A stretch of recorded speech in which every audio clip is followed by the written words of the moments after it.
আমাদের জাতীয় কবি বিদ্রোহী কবি কাজী নজরুল ইসলাম বিদ্রোহী কবিতার জন্য তার নামই হয়ে গিয়েছিল বিদ্রোহী কবি। কিন্তু শুধুমাত্র একটা কবিতার জন্যই কিন্তু তিনি বিদ্রোহী কবি নন। তার রজ্জুতে কিন্তু বিদ্রোহ ছিল।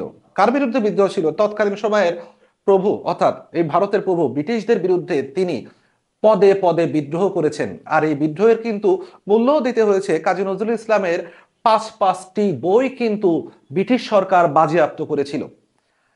আর আজকে আমরা খুব ছোট্ট একটা লাইনের সাহায্যে কাজী নজরুল ইসলামের যে পাঁচটি বই ব্রিটিশ সরকার বাজেয়াপ্ত করেছিল সেই পাঁচটি বইয়ের নাম আমরা মনে রাখবো। তো কথা হলো, সেই লাইনটা কি? সেই ম্যাজিক লাইনটা হচ্ছে, মনে রাখতে হবে, সেই ম্যাজিক ফর্মুলাটার নাম হচ্ছে এ যুগের ভাবিরা পচা। আমরা কিন্তু মনে রাখবো এইভাবে, এ যুগের ভাবিরা পচা। একটু দুষ্টুমি করে বলা, এই যুগের ভাবিরা পচা। আবার ভাবিরা মাইন্ড টাইন করেন না। তো ব্যাপার হচ্ছে, এটাতে আমি আসলে কি মনে রাখবো? এটাতে আমরা মনে রাখবো এ যুগের, এই যে যুগ, এই যুগ দিয়ে আমি মনে রাখবো তার যুগ বাণী। এটা কাজী নজরুল ইসলামের যে গ্রন্থগুলো বাজেয়াপ্ত হয়েছিল তাদের তালিকায় একদম এক নম্বরে সর্বপ্রথম বাজেয়াপ্ত গ্রন্থটার নাম হচ্ছে যুগবাণী। এই যুগবাণী একটা প্রবন্ধ গ্রন্থ এবং এই প্রবন্ধ গ্রন্থটা প্রকাশিত হয়েছিল 1922 সালে এবং 1922 সালে এটি বাজেয়াপ্ত করা হয়, যুগবাণী গ্রন্থটা।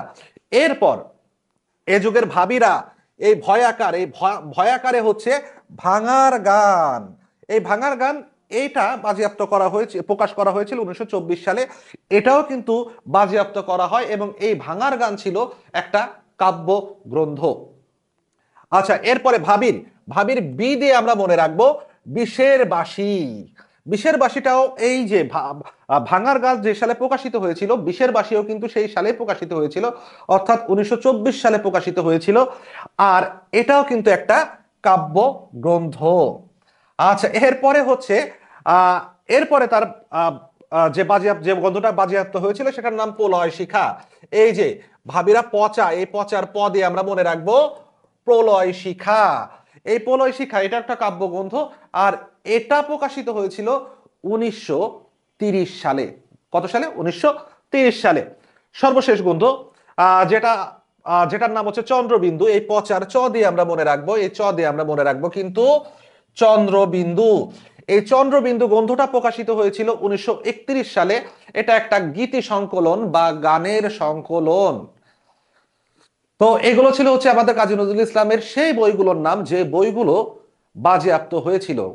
এখন আজকে তোমাদের জন্য খুব ছোট্ট একটা প্রশ্ন থাকবে। সেটা হচ্ছে কি লেখার জন্য, কোন কবিতা লেখার জন্য কাজী নজরুল ইসলামকে কারাবরণ করতে হয়েছিল? উত্তরটা জানা থাকলে অবশ্যই কমেন্টে জানাবা। আর সেরা উত্তরদাতার জন্য কিন্তু একটা পুরস্কার থাকবে। সবাইকে ধন্যবাদ।